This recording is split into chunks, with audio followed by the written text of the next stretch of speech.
صلیبی جنگوں کا آغاز کس شخص نے کیا تھا؟ صلیبی جنگیں کس ملک سے شروع ہوئی تھیں؟ پوپ اربن دوم کون تھا؟ پوپ کا اصل نام کیا تھا؟ پوپ اربن دوم کو تاریخ میں نمایاں حیثیت کس وجہ سے ملی؟ صلیبی جنگیں کس مقصد کے لیے شروع کی گئیں؟ اور صلیبی جنگوں میں پوپ اربن دوم کا کردار کیا تھا؟ یہ سب کچھ آپ کو بتایا جائے گا اس ویڈیو میں۔ تو فرینڈز، اس ویڈیو کو سکپ مت کیجیے گا، اس ویڈیو کو مکمل طور پہ دیکھیے گا، اور اگر آپ میرے چینل پہ نئے ہیں تو میرے چینل اکبر ٹی وی کو سبسکرائب کر لیں اور ساتھ موجود بیل آئیکن کو دبا کے آل پہ سلیکٹ کر لیں۔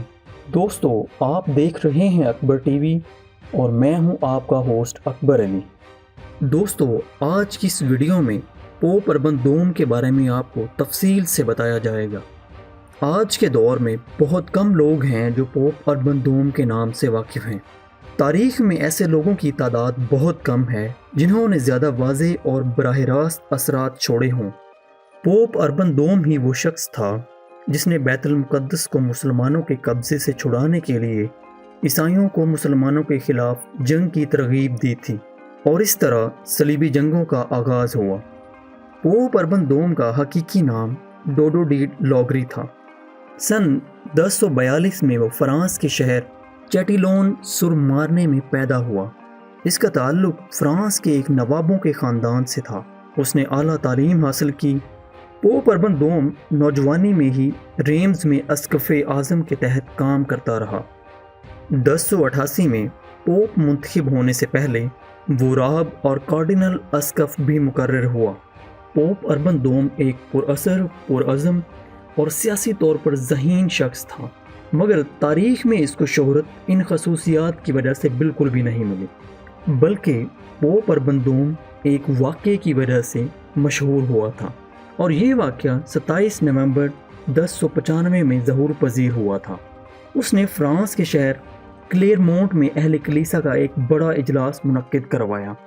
اس جلسے میں ہزاروں کے جلوس سے اربن نے خطاب کیا، جو تاریخ کے مؤثر ترین خطابات میں شمار ہوتا ہے، اور اسی خطاب نے یورپ کی آنے والی صدیوں پر بہت گہرے اثرات مرتب کیے تھے۔ اس نے اپنے خطاب میں کہا کہ ترک بیت المقدس کی بے حرمتی اور عیسائی زائرین کو پریشان کر رہے ہیں۔ پوپ اربن دوم کا موقف تھا کہ دنیا کے تمام عیسائی متحد ہو کر کھڑے ہو جائیں اور بیت المقدس کی بحالی کے لیے جہاد کریں۔ وہ ایک چالاک اور ذہین شخص تھا۔ وہ فقط بیت المقدس کی بحالی کے لیے ہی جنگ نہیں لڑنا چاہتا تھا، بلکہ اس نے یہ بھی وضاحت کی کہ بیت المقدس مسیحی یورپ کے گنجان آباد خطوں سے کہیں زیادہ مالدار، ثمربار اور سود مند زمین ہے۔ اس نے یہ بھی اعلان کیا تھا کہ مجاہدین کو اپنے تمام گناہوں کی بخشش اس جہاد میں شرکت کر کے مل جائے گی۔ دوستو، اربن کے اس اثر انگیز خطاب کی وجہ سے لوگوں میں بڑا جوش و خروش پیدا ہو گیا۔ یہ خطاب اپنے سامعین کو اعلیٰ مقاصد کے ساتھ ساتھ لالچ کی تسکین بھی کرتا تھا۔ اس خطاب کے اختتام سے پہلے ہی لوگوں نے پرجوش نعرے بازی شروع کر دی تھی، اور لوگوں نے ڈیوس لیبولٹ کا نعرہ لگایا، جس کا مطلب ہے کہ ہم سب بھی یہی چاہتے ہیں۔ چند ماہ تک پہلی صلیبی جنگ لڑی گئی، جو صلیبی جنگوں کا آغاز تھی۔ اس مقصد کے لیے 8 بڑی صلیبی اور چند چھوٹی جنگیں لڑی گئی تھیں۔ دوستو، اربن خود پہلی صلیبی جنگ کے نتیجے میں یروشلم پر قبضے کے 2 ہفتے بعد مر گیا تھا، اور یہ خبر اس کی زندگی میں اس کے کانوں تک نہ جا سکی۔ اب یہاں پہ صلیبی جنگوں کی اہمیت کی وضاحت بہت ضروری ہے۔